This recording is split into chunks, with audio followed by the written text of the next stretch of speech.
देखिए एक बार, अगर हम बात करें हिंदी पेडागोजी की तो कुछ 15 क्वेश्चंस करेंगे, बहुत हेल्पफुल रहेंगे पेपर में।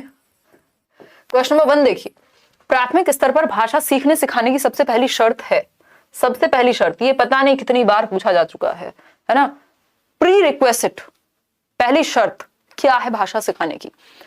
सरल पाठ्यपुस्तक यानी आसान बना दो जो टेक्स्ट बुक है उसको, बाल साहित्यकारों का साहित्य जो आपकी होता है ना, चिल्ड्रन लिटरेचर जो लिखते हैं उनका लिटरेचर बढ़ा दें, चार्ट पोस्टर से सुसज्जित कक्षा, चार्ट और पोस्टर लगे हुए हैं चारों तरफ, या निवेश समृद्ध संप्रेषण का वातावरण? बताइए एक बार, मैं एक बार पोल भी दे देती हूं आपको, फटाफट से आंसर करेंगे समझते हुए। सीखने सिखाने की सबसे पहली शर्त डी ऑप्शन, निवेश समृद्ध संप्रेषण का वातावरण। ये हर साल आता है क्वेश्चन, ये इस साल ही नहीं, ये हर साल आता है घुमा फिरा के यही क्वेश्चन। इसको लैंग्वेज रिच एनवायरमेंट बोलते हैं, ठीक है, इनपुट रिच एनवायरमेंट बोलते हैं। इंग्लिश में भी सेम क्वेश्चन आता है, इंग्लिश पेडागोजी में भी, बस भाषा बदल जाएगी, इनपुट रिच कम्युनिकेशनल एनवायरनमेंट लिख देगा। मतलब जहां बच्चे को कम्युनिकेट करने का मौका ज्यादा से ज्यादा मिले, जहां लैंग्वेज के इनपुट्स ज्यादा से ज्यादा हो, चाहे वो चार्ट की फॉर्म में हो, चाहे वो बात करने की फॉर्म में हो, चाहे वो पोस्टर्स की फॉर्म में हो, चाहे वो लिटरेचर की फॉर्म में हो, एनवायरनमेंट मिलना चाहिए। कुल मिलाकर के बात ये है, एनवायरनमेंट से सबसे तेजी से भाषा सीखी जाती है। आज आप इंडिया में रहते हैं, कल यूएस चले जाएंगे, इंग्लिश आपको अपने आप आ जाएगी, ना चाहते ना चाहते, ठीक। तो सबसे ज्यादा इंपॉर्टेंट है एनवायरनमेंट लैंग्वेज सीखने में, ये बात हमें बिल्कुल दिमाग में बिठा के रखनी है, ठीक। आगे बढ़ेंगे नेक्स्ट क्वेश्चन पे। क्वेश्चन नंबर 2 देखिएगा एक बार, बच्चों के भाषा विकास के लिए जरूरी है बच्चों को, भाई अगर आप चाहते हैं कि बच्चे का लैंग्वेज डेवलपमेंट ठीक से हो तो क्या करना चाहिए, ये पूछा है। फटाफट से बताओ, गर्मी लग गई आज तो, फटाफट से आंसर करो। मैं एक बार पोल दे देती हूं आपको,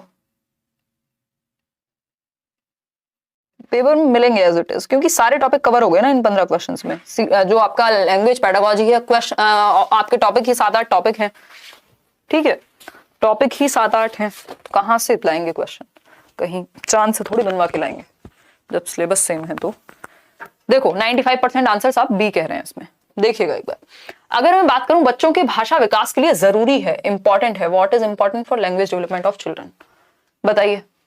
अनुकरण के लिए प्रोत्साहित करना, यानी इमिटेट करने के लिए, नकल करने के लिए प्रोत्साहित करना, या फिर भाषा प्रयोग के अवसर देना, यानी लैंग्वेज यूज के आप ज्यादा से ज्यादा अपॉर्चुनिटीज देंगे, या फिर नेक्स्ट है साहित्य पढ़ने के लिए पुरस्कृत करना, यानी आप रिवॉर्ड देंगे अगर वो साहित्य पढ़ेंगे तो, या फिर व्याकरण सीखने के लिए प्रोत्साहित करना। ये कभी बहुत बड़ा महत्व नहीं रहता है, व्याकरण बच्चा अपने आप सीख जाता है, मतलब अपने आप भी नहीं तो एनवायरमेंट के थ्रू और भी बहुत सारी चीजों के थ्रू। इसको हम ज्यादातर 99% केसेस में आपको आंसर ये कभी नहीं मिलेगा कि व्याकरण पे जोर दो, व्याकरण पे जोर दो, वो नहीं होता। अगर हम बात करें तो आंसर बी ही सही है, जो कि आप लोग 92% सही दे रहे हैं आंसर। बच्चों के भाषा विकास के लिए सबसे ज्यादा जरूरी है बच्चे भाषा प्रयोग के अवसर देना। जितने ज्यादा अपॉर्चुनिटीज बच्चों को लैंग्वेज को यूज करने की मिलेंगी, उतनी अच्छी उसकी लैंग्वेज होगी। आप देखते हैं जो इंग्लिश मीडियम वाले हैं या सीबीएसई वाले हैं सो कॉल्ड, वो क्या है, उनकी इंग्लिश बेहतर मिलती है कंपैरेटिवली। ग्रामर की बात नहीं कर रही हूं मैं, जो स्पोकन इंग्लिश है, उनकी कॉम्प्रिहेंशन जो है भाषा को समझना, और यूपी बोर्ड या बाकी जो स्टेट बोर्ड्स हैं वहां पे थोड़ी सी दिक्कत कम्युनिकेशन में या स्पोकन लैंग्वेज में आती है। उसका रीजन क्या है, प्रयोग के अवसर कम मिले हैं हमें, जो भी हिंदी मीडियम वाले हैं, है ना, हमें मतलब मैं भी इंक्लूडेड, ठीक, बाद में मिल गए, ठीक। तो भाषा प्रयोग के अवसर, अपॉर्चुनिटीज जितनी ज्यादा दी जाएंगी, देखो सिंपल एक फंडा है, लॉजिक एक ही है, बच्चा जहां सबसे ज्यादा सक्रिय है, बच्चा जिस ऑप्शन में सबसे ज्यादा एक्टिव है, 90% चांस है, इवन मोर देन दैट, कि आंसर वही होगा। चारों में से सबसे ज्यादा एक्टिव और उसके लिए नुकसान का ना हो वो एक्टिव होना। क्लियर है बात? आगे बढ़ेंगे नेक्स्ट क्वेश्चन पे। क्वेश्चन नंबर 3 देखिएगा एक बार, पढ़िए और आंसर कीजिए पोल में, पढ़ के पोल में आंसर कीजिएगा। भाषा के माध्यम से बच्चों का ज्ञान क्षेत्र भी विस्तृत होता है जिसमें सर्वाधिक योगदान है। भाई जब लैंग्वेज आप सीख रहे हैं तो लैंग्वेज एक मीडियम है जिससे आपका नॉलेज का जो दायरा है वो भी बेहतर होगा, ठीक। जिसमें सर्वाधिक योगदान, सबसे ज्यादा तो जो रोल है इंपॉर्टेंट वो किसका है ये पूछा है। बाल साहित्य की पुस्तकों का है, विभिन्न प्रकार की सांस्कृतिक गतिविधियों का है, राष्ट्रीय समाचार पत्रों का, या फिर विभिन्न प्रकार की कविताओं का। आंसर कीजिए फटाफट से। इसमें सबके आंसर्स अलग अलग आ रहे हैं, हाँ सबके आंसर इसमें अलग अलग आ रहे हैं।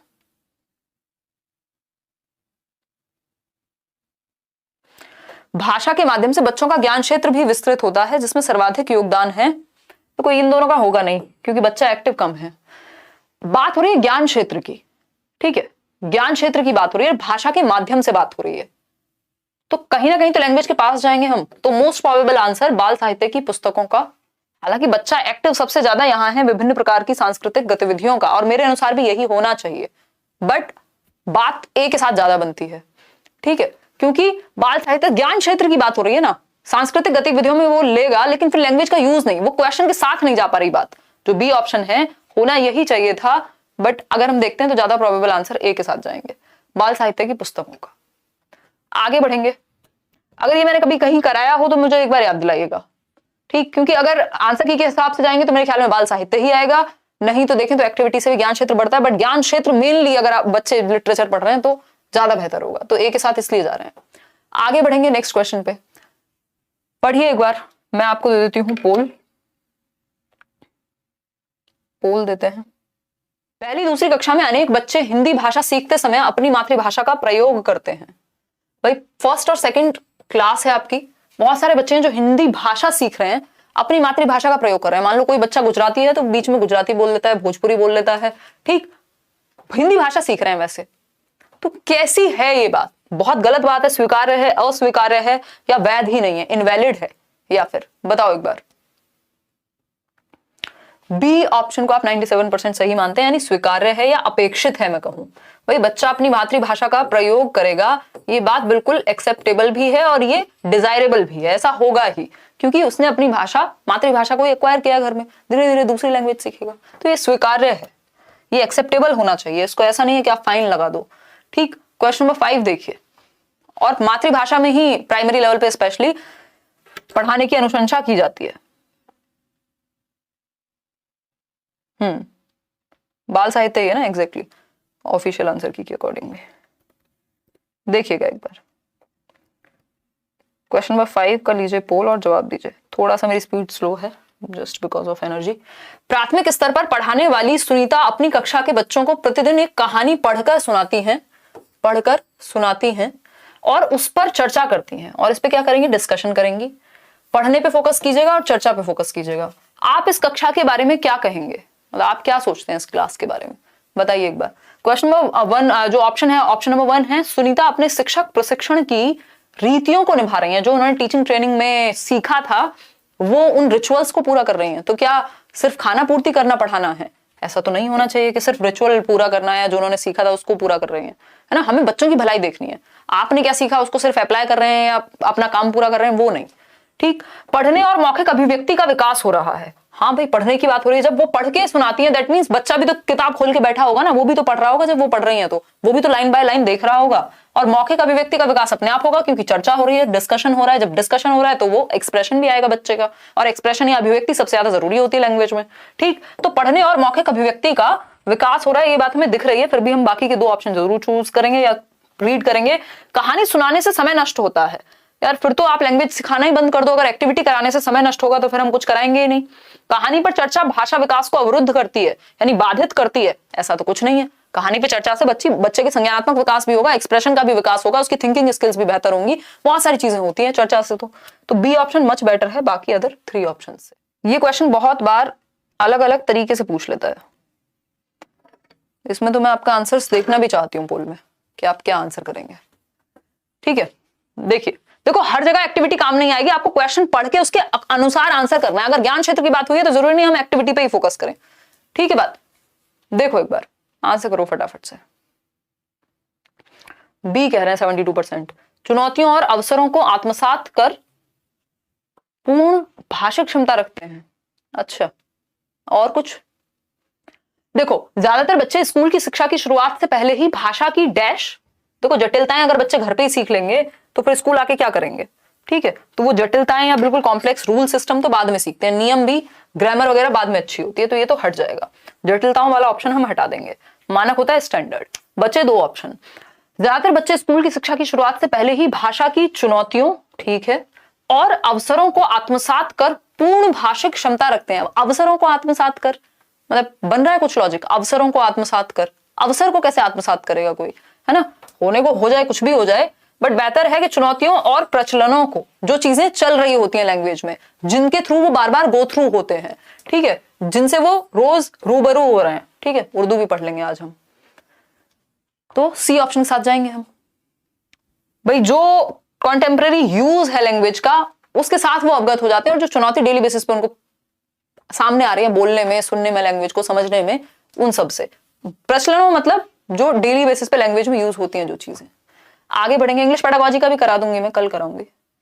क्वेश्चन नंबर 7 देखिए, भाषा अर्जन क्षमता सिद्धांत डैश से संबंधित है। भाषा अर्जन क्षमता सिद्धांत यानी लैंग्वेज एक्विजिशन। ये इंग्लिश में भी सेम रहते हैं ये क्वेश्चंस। हिंदी और इंग्लिश पेडागॉजी के साथ मजे की बात ये, टॉपिक सारे सेम है।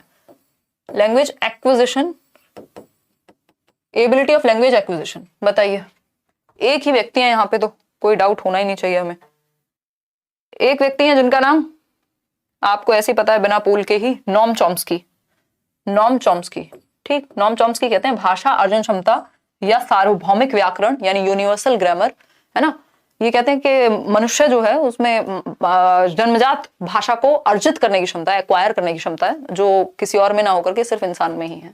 और हमारे अंदर एक लैंग्वेज एक्विजिशन डिवाइस होता है, भाषा अर्जन यंत्र होता है, जिसके माध्यम से हम भाषा को अर्जित कर लेते हैं और मदर टंग में आसानी से हो पाती है।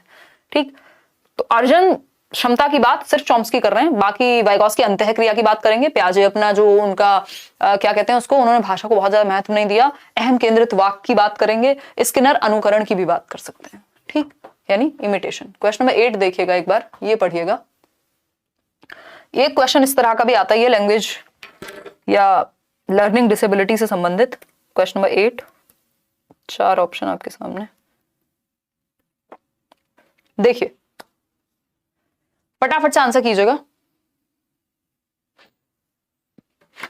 माया अक्सर शब्दों को लिखते समय अक्षरों को छोटा बड़ा लिखती है या उनके बीच समान दूरी नहीं रख पाती। माया संभवतः डैश के कारण ऐसा करती है। माया एक बच्ची है जो ज्यादातर क्या होता है, शब्दों को लिखते समय शब्दों को छोटा बड़ा लिखती है, ठीक, या उनके बीच समान दूरी नहीं रख पाती, यानी लिखने में समस्या हो रही है बच्चों को कहीं ना कहीं। ठीक है, कहीं ना कहीं जो समस्या है वो लिखने में है, क्योंकि हम संभवतः बात हो रही है यहाँ पे, प्रोबेबली हो सकता है माया को डिस्लेक्सिया हो ही ना, सॉरी डिस्ग्राफिया हो ही ना, बट संभावना तो यहाँ पे लिखने की गड़बड़ की है ना। हम ये भी तो नहीं कह सकते ना बच्चे को, हम ये कहते हैं कि वो इंटरेस्टेड ही नहीं है। ऐसा थोड़ी है जो भी बच्चे गलती कर रहे हैं वो सारे इंटरेस्टेड ही नहीं है, या अज्ञान ही है ना, या लापरवाह ही है। हम बच्चों को ब्लेम नहीं करते, हम प्रॉब्लम ढूंढते हैं। तो प्रॉब्लम क्या हो सकती है, डिस्ग्राफिया, जो कि लेखन संबंधी विकार है, राइटिंग रिलेटेड आपका डिसऑर्डर है डिस्ग्राफिया। ठीक, अगर पढ़ने से संबंधित होता डिसलेक्सिया, अगर कैलकुलेशन से संबंधित होता तो वो डिसकैलकुलिया हो जाता। देखो भाषा में जनरली 3 पूछेगा आपसे, या तो डिस्ग्राफिया पूछेगा लिखने से संबंधित, अगर पढ़ने से संबंधित पूछेगा तो उस केस में आपके सामने आ जाएगा डिसलेक्सिया, डिसलेक्सिया। और तीसरा हद से हद लैंग्वेज के सेशन में आपसे पूछ लेगा समझने से संबंधित या बोलने से संबंधित। अगर समझने या बोलने से संबंधित लिखा हो तो आप समझ लेंगे अफेजिया है, अफेजिया या फिर डिस्फेजिया। ठीक, ये लैंग्वेज कॉम्प्रिहेंशन या भाषा को समझने से संबंधित होता है। तो लैंग्वेज के पोर्शन में सिर्फ 3 तरह के क्वेश्चन बनते हैं लर्निंग डिसेबिलिटी के, यानी भाषा अक्षमता के या अधिगम अक्षमता के। डिस्ग्राफिया, जो कि लिखने में अगर गड़बड़ है तो डिस्ग्राफिया की प्रोबेबिलिटी है, संभावना है बच्चे को हो। पढ़ने में अगर दिक्कत है तो डिसलेक्सिया हो सकता है, समझने में अगर भाषा को दिक्कत है या बोलने में तो अफेजिया हो सकता है। इन तीनों में से कोई एक आंसर लैंग्वेज में होगा। अगर गणित होगा तो वहां डिसकैलकुलिया भी हो सकता है। ठीक है, अब देखिए क्वेश्चन नंबर 9, ये पता नहीं कितनी बार पूछा जा चुका है, बहुत ही डिसेंट सा क्वेश्चन है। देखिए, भाषा का मनुष्य की डैश पर की डैश और मनुष्य के डैश के साथ गहरा संबंध है। वैचारिकता, व्यापार, अस्मिता और विचार, व्यवहारिकता और व्यवहार, या अस्मिता और व्यापार। कीजिए आंसर। बहुत बार पूछा जा चुका है, इसमें आप लोग आंसर गलत कर रहे हैं। दुख की बात है एक, ठीक है, क्या बात है, दुख की बात है ये कि आप आंसर गलत कर रहे हैं। भाषा का मनुष्य की, देखो वैचारिकता और व्यापार तो होना नहीं चाहिए, व्यवहारिकता और व्यवहार। भाषा का मनुष्य की व्यवहारिकता और मनुष्य के व्यवहार के साथ गहरा संबंध है। इससे बेहतर हमारे पास ऑप्शन है अवेलेबल। ठीक है, ये तो बिल्कुल याद रख लेने वाला है क्योंकि ये इतनी बार पूछा जा चुका है, आपको पता होना चाहिए। भाषा का मनुष्य की अस्मिता, अस्मिता यानी उसका सेल्फ, उसकी मैं की भावना, उसका आय का कॉन्सेप्ट, उसकी आइडेंटिटी कहीं ना कहीं। ठीक, और विचार यानी उसके थॉट और उसकी आइडेंटिटी उसके सेल्फ से, उसके मैं से जुड़ी हुई है भाषा। भाषा का मनुष्य की आइडेंटिटी और मनुष्य के साथ, विचार के साथ, उसके थॉट के साथ, ये आइडेंटिटी, थॉट, ये थिंकिंग, ये सब भाषा से जुड़े हुए हैं। तो B option is the right answer, ना कि सी। ठीक है, कोई इसमें गड़बड़ या कोई भी इसमें डाउट नहीं होना चाहिए, यहाँ पे बी ही है आंसर, क्योंकि अस्मिता के साथ व्यापार नहीं हो सकता। विचार, उसके थॉट प्रोसेस से, उसकी आइडेंटिटी से जोड़ा गया है इस क्वेश्चन को। आगे बढ़ेंगे क्वेश्चन नंबर 10 को, देखिए पढ़िएगा एक बार क्वेश्चन नंबर 10। क्वेश्चन नंबर 10 देखिए, बोल लीजिएगा, बच्चों की लेखन क्षमता का आकलन करने की दृष्टि से कौन सा प्रश्न सर्वाधिक बेहतर है। देखो एक तो सर्वाधिक यानी सबसे महत्वपूर्ण, कौन सी दृष्टि, आकलन, असेसमेंट करना है आपको बच्चे की भाषा का, वो भी भाषा कौन सी, लेखन क्षमता, राइटिंग स्किल्स का। तो ये कीवर्ड पकड़ा करो क्वेश्चन को पढ़ते समय, ठीक है। अगर मैं बात करूं बच्चे की लेखन क्षमता का आकलन करने की, मतलब आपको राइटिंग स्किल्स को जांचना है, असेस करना है कि वो कितना बेहतर है उसमें या कहां कमी है।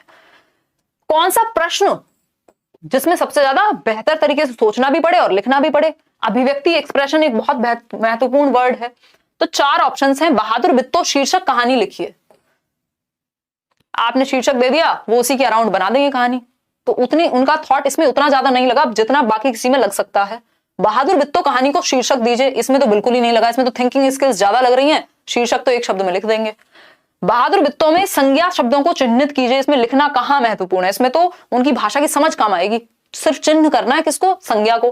कितने शब्द होंगे संज्ञा जो होंगे, संज्ञा मतलब नाउन, अंग्रेजों समझ लो। बहादुर बित्तो कहानी का अंत बदल कर लिखिए, इसमें सबसे ज्यादा thought process plus language skills उसकी लगेंगी, जिसमें उसकी राइटिंग स्किल्स इन्वॉल्व हैं, क्योंकि अब उसको अंत बदल के लिखना है, यानी उसको सोचना भी पड़ेगा और लिखना पड़ेगा। अब लेखन क्षमता का मतलब समझ रहे हो, राइटिंग स्किल, जो एक राइटर करेगा, जो काम एक लिरिसिस्ट करेगा, उसको सोचने पड़ेंगे शब्द लिखने के लिए, तो वो एक प्रॉपर एंड दे पाएगा। जब सबसे ज्यादा ओपन एंडेड जो है, जो मुक्त उत्तर वाला प्रश्न है, वो डी ही है यहाँ पे, ठीक है। बहादुर बित्तो शीर्षक कहानी, किसी भी बाकी के 3 में उतना ज्यादा दिमाग और उतनी ज्यादा लेखन क्षमता का इस्तेमाल नहीं हुआ, उसकी राइटिंग स्किल्स कितनी बेहतर होंगी ये डी से ही पता लगेगा।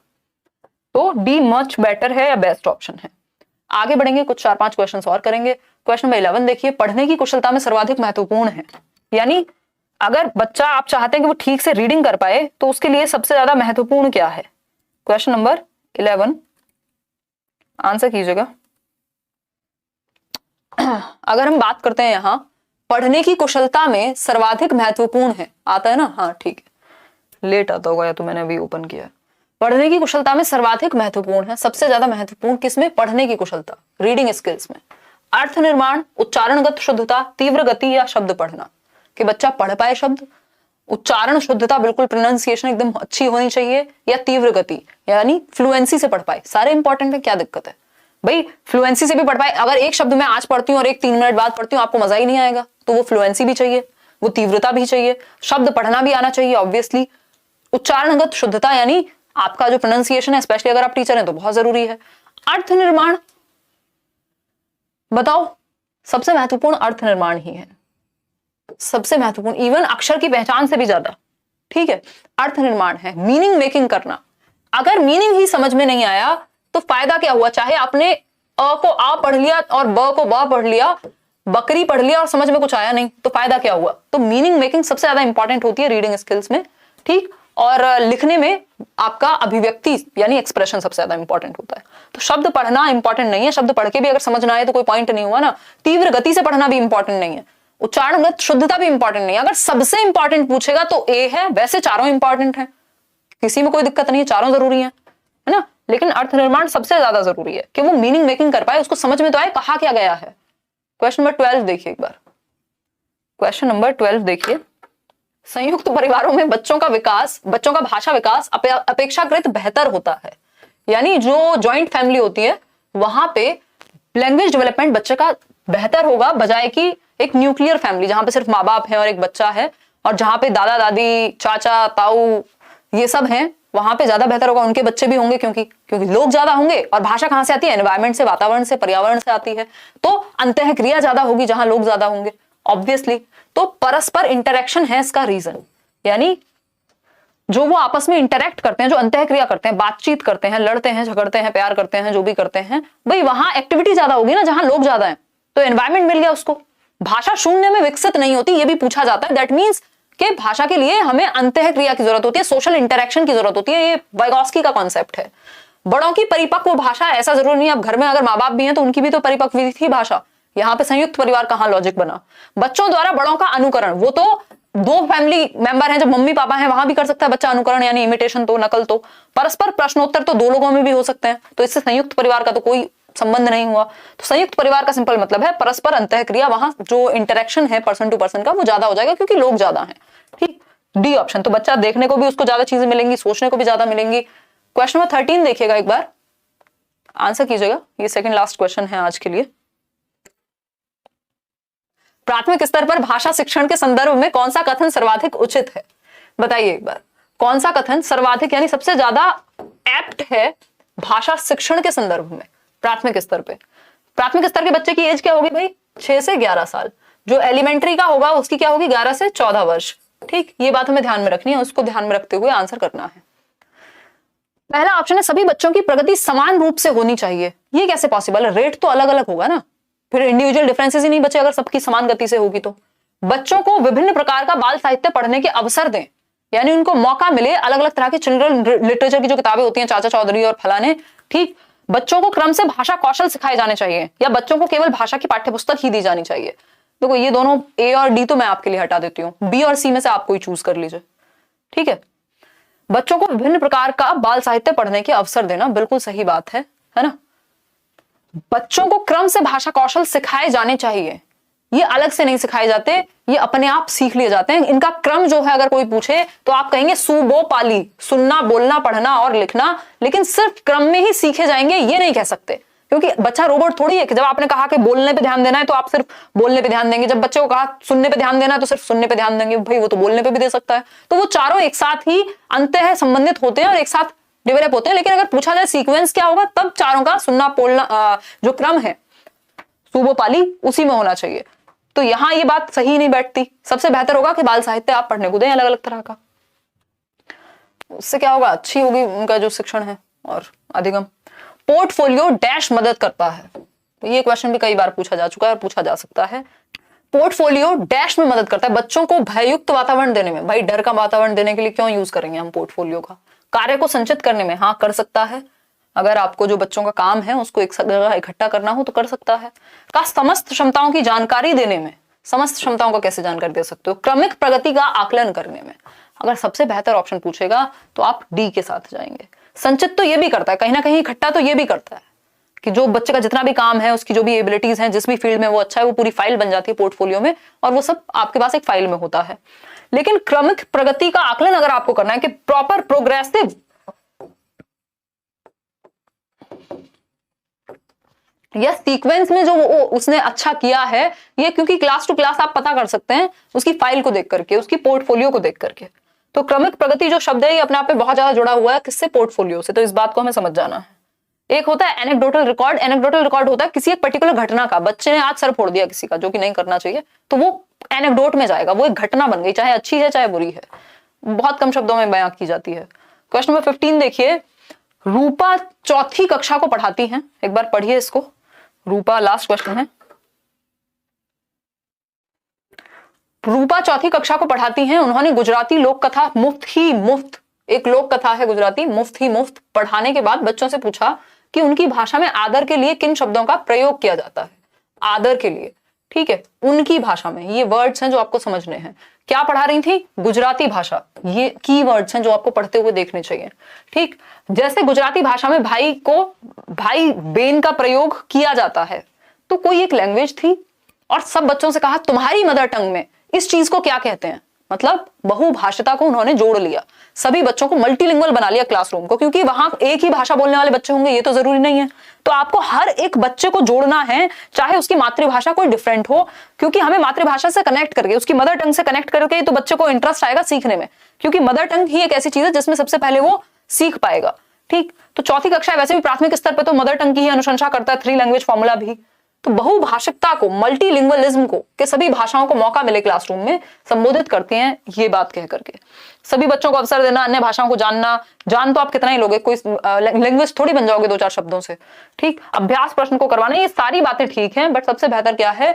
बहुभाषिकता को संबोधित करना। जो अलग अलग भाषा बोलने वाले बच्चे क्लास में बैठे होंगे डाइवर्सिटी के साथ, किसी घर में बंगाली, किसी के में गुजराती, किसी के में भोजपुरी, किसी में हरियाणवी, तो वो आपने सबको कनेक्ट कर लिया, क्योंकि अब हर बच्चा बताएगा कि हमारे घर में मम्मी पापा को क्या कहते हैं। ठीक है।